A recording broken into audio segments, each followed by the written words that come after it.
Stories are a common feature of our everyday existence. Keep in mind the question, why do I need a story to live by?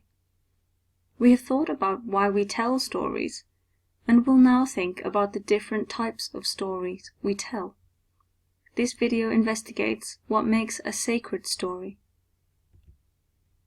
We are exploring sacred stories, but what exactly is a sacred story? What makes a sacred story different from any other story? Sacred stories are those which touch on the meaning of our existence. They touch us at the deepest level of being. They are therefore important stories which tell us about who we are and what we could become. Sacred stories may be sacred to an individual, a family, a community, a nation, a religion. Often sacred stories are connected with religion. Religions have developed ways and means of passing on their sacred stories, significant for believers in the tradition.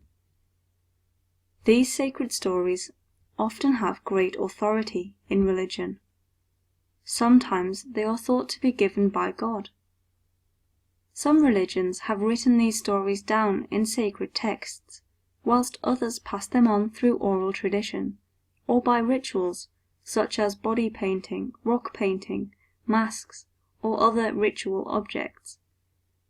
Sacred texts contain sacred stories, but not all sacred texts are sacred stories. Also, not all sacred stories are written down, or are contained within sacred texts. Some stories are important for giving us meaning and purpose in our lives. Some believe that this is the quality that makes them sacred. The quote from South African farmer and author Laurens van der Post on your screen hints at this. Sacred stories give us a way of living. They need not be written down, though that may be the form in which people encounter them today. Some believe that stories that are heard rather than read are easier to adopt into one's own life.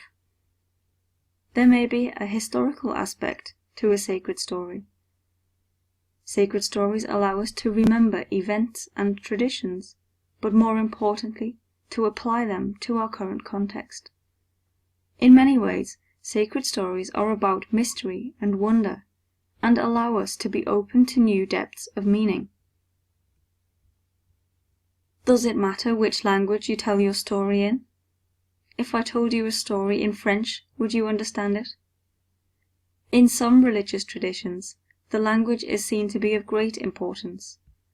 For example, in Islam, the Quran is sacred in Arabic.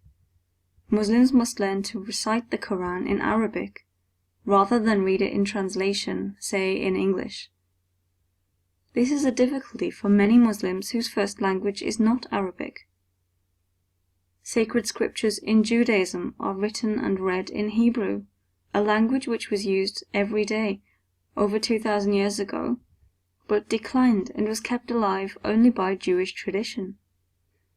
Modern Hebrew is one of 2 official languages in Israel and is spoken by approximately 5 million people. Hebrew is considered to be the holy language by Jewish people. There is, of course, a range of opinion within each religious tradition, and some followers of a religion are more likely to read sacred scriptures in translation rather than their original language.